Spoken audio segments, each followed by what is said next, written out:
بسم الله الرحمن الرحيم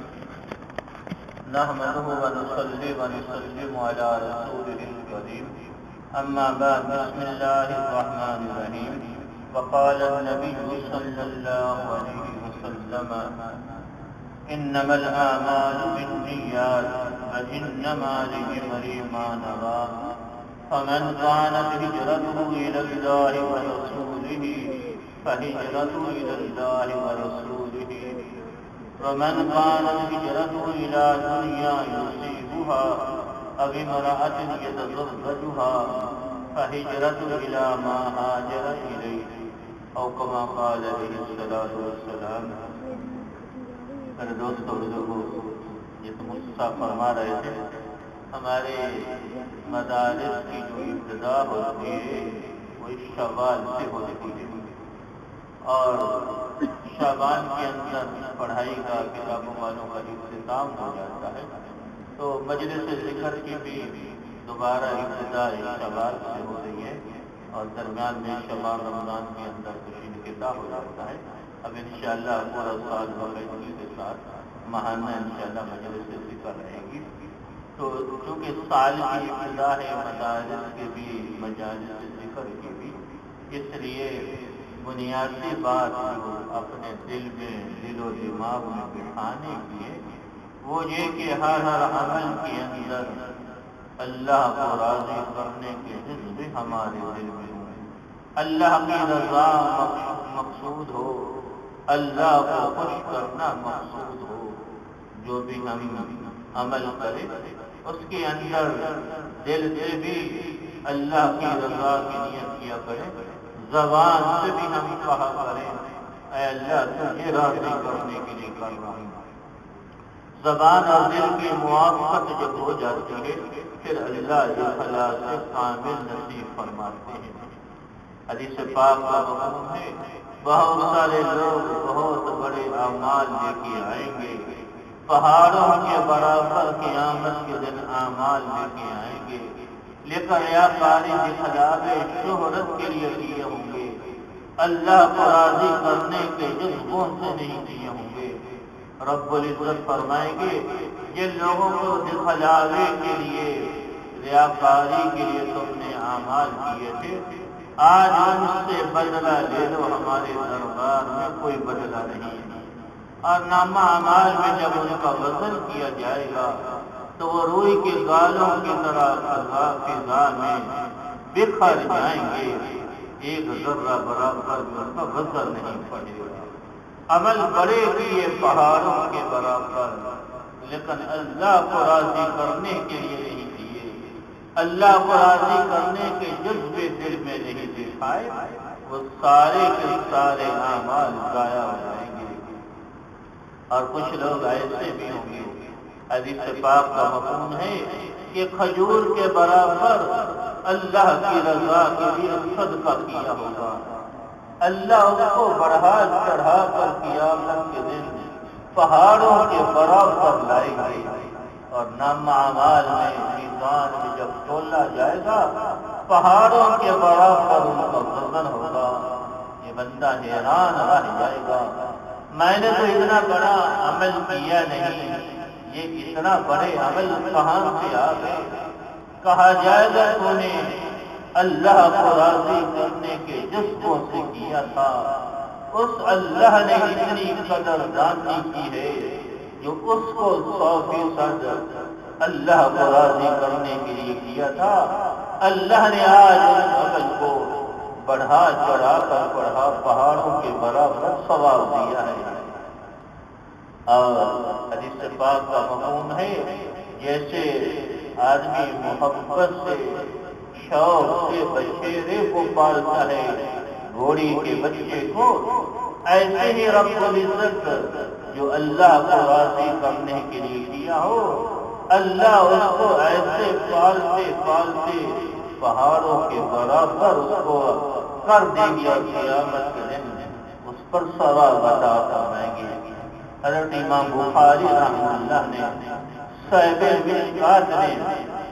اپنی کتاب کا جو آغاز کیا ہے وہ انما الاعمال بالنیات والی حدیث سے آغاز کیا ہے.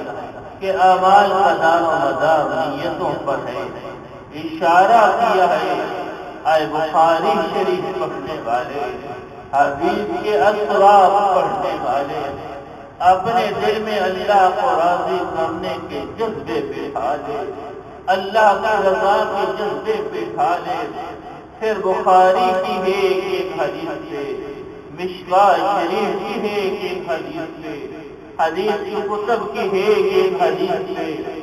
اللہ وہ انعام عطا فرمائیں گے جو زمین و آسمان کے خلا میں بھی نہیں سما سکیں گے۔ اور اگر تم نے اللہ کو راضی کرنے کے جذبے دل میں نہ بٹھائے، اللہ کے رضا کو دل میں نہ بٹھایا، اور ساری بخاری شریف پڑھ لے گا، ساری مشکاہ شریف پڑھ لے گا، اس پر ذرہ برابر بھی ثواب نہیں ملے گا، بلکہ یہ الٹ گرفت کا ذریعہ بنے گا، جس کو ریاکاری نکھلاوے شہرت کے لیے پڑا ہے۔ حضرت شیخ سعدی رحمۃ اللہ فرماتے ہیں، ایک آدمی نماز پڑھ رہا ہو، سجدے میں گیا، کوئی دیکھ رہا تھا، دکھانے کے لیے سجدے کو لمبا کر دیا کہ یہ کہے گا بڑی لمبی نماز پڑھتا ہے، بڑا نیک صالح ہے، دکھلانے کے لیے سجدے کو لمبا کر دیا۔ حضرت شیخ سعدی رحمۃ اللہ فرماتے ہیں، یہی سجدہ تجھے جہنم میں لے کے جائے گا، اس لیے کہ تو نے اللہ کے لیے سجدہ نہیں کیا، اللہ کو راضی کرنے کا جذبہ نہیں بٹھایا، دکھلاوے اور شہرت کے لیے کیا ہے۔ اے انسان، یہی سجدہ تجھے جہنم میں لے کے جائے گا۔ اس لیے ہر عمل کے اندر ہمارے بچے بھی، اساتذہ بھی، نمازی بھی آج سے یہ سبق پکا لیں کہ ہر عمل کے اندر ہم دل سے بھی نیت کیا کریں، زبان سے بھی کہا کریں اے اللہ تجھے راضی کرنے کے لیے کر رہا ہوں، سبق پڑھ رہا ہوں اے اللہ تجھے راضی کرنے کے لیے، تقرار میں بیٹھ رہا اللہ تجھے راضی کرنے کے لیے، مطالعے میں بیٹھ رہا تجھے راضی کرنے کے لیے۔ ہم نماز پڑھنے آ رہے ہیں گھر سے مسجد میں، اے اللہ تجھے راضی کرنے کے لیے۔ ہم قرآن پاک پڑھیں اللہ تجھے راضی کرنے کے لیے۔ یہ ہم نے چند دن معمول بنا لیا، دل سے اور زبان سے نیت کو کر لیا، جب زبان اور دل کی موافقت ہو جاتی ہے پھر اللہ اخلاص کامل نصیب فرماتے ہیں۔ ہمارے بزرگوں میں ایک بزرگ ہے مولانا سید احمد خان رحمہ اللہ رحمتاً واسعۃ، تبلیغی جماعت کے بہت بڑے بزرگوں میں سے، مولانا الیاس رحمہ اللہ کے ساتھیوں میں سے، اور مدینہ منورہ سے بڑا عشق تھا، بڑی محبت تھی۔ پہلے کچھ لوگوں نے کچھ وہاں ایسی خرافات کی تو ان کی وجہ سے وہاں ان کو وہاں خروج نکال لگا دیا اور رائے گڑھ میں آ گئی سعودی حکومت نے، تو وہاں ہر وقت روکتے رہنے سے رائے گڑھ میں حاجی عبدالواحد صاحب نے فرمایا اتنا بڑا یہاں دین کا کام ہو رہا ہے، دعوت کا کام ہو رہا ہے، تو تم روکتے کیوں رہتے ہو؟ فرمانے لگے ٹھیک ہے دین کا دعوت کا کام ہو رہا ہے، لیکن مدینہ منورہ کی بہاریں تو نہیں مل سکتی، مدینہ منورہ کی آب و ہوا، مدینہ منورہ کی فضائیں تو وہ رائے گڑھ میں نہیں مل سکتی۔ حدیث میں آتا جو مرنا چاہتا ہے وہ مدینہ منورہ کی موت کرے، جو مرنا چاہتا ہے وہ مدینہ منورہ کی موت مرے۔ فَكُنْتُ يَوْمَ الْقِيَامَةِ شَاهِدًا وَشَهِيدًا، قیامت کے دن جو مدینہ منورہ میں جس کا انتقال ہوا،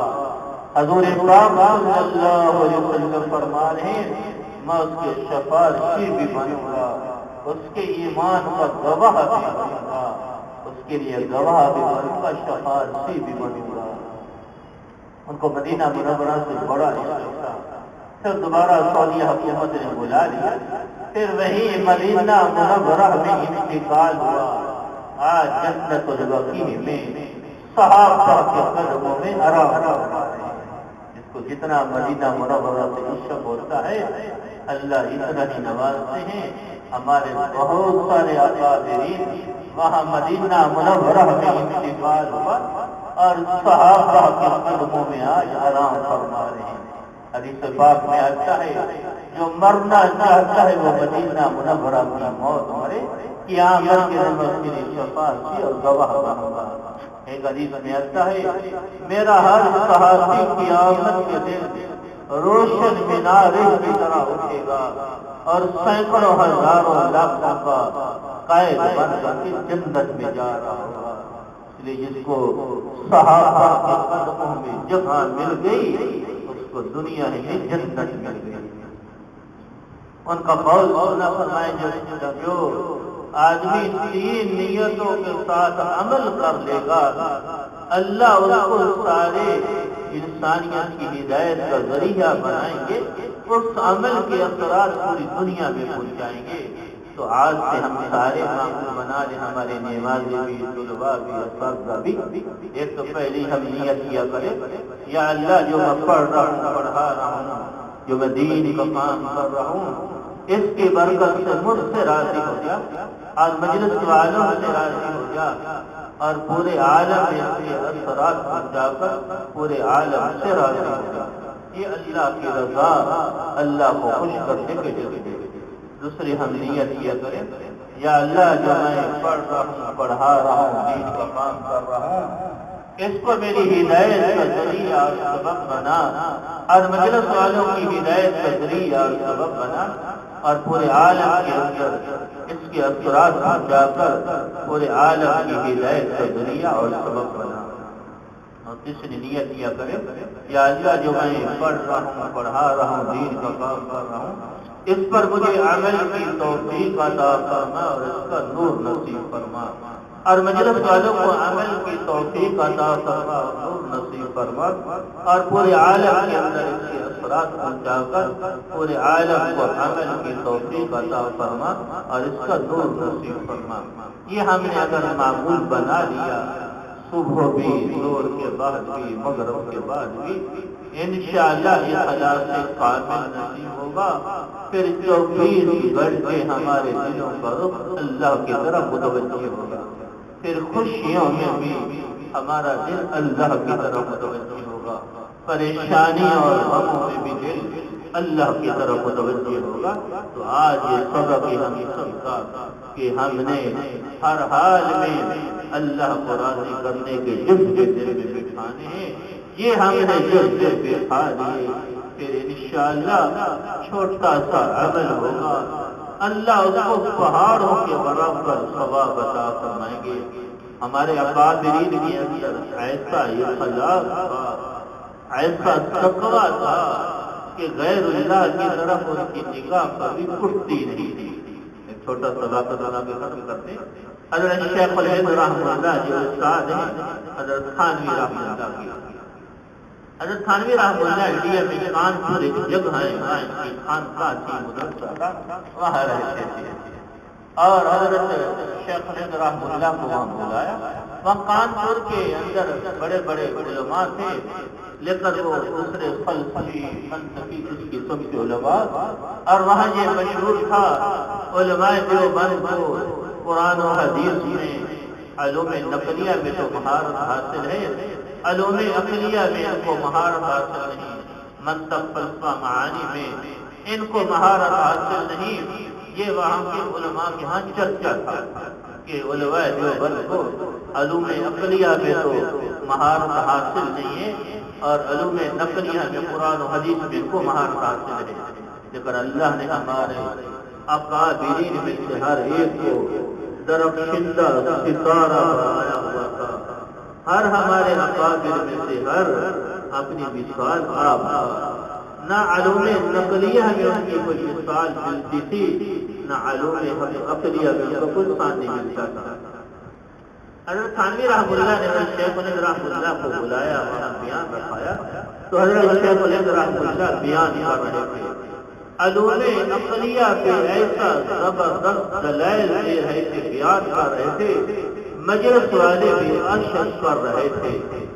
حضرت تھانوی رحمۃ اللہ سوچ رہے تھے کاش کہ اگر آج وہ مجلس میں موجود ہوتے جو علماء دیوبند پہ اعتراض کرتے ہیں، آج ان کو پتہ چل جاتا اللہ نے علماء دیوبند کو جس سے قرآن و حدیث کے علوم میں نوازا ہے، علوم عقلیہ میں بھی تو کوئی مثال نہیں ملتی، علوم عقلیہ میں بھی کوئی خاندی نہیں رکھتے اور ان کو پتہ چل جاتا۔ اتفاق سے وہ اعتراض کرنے والے جو علماء تھے فلسفی منطقی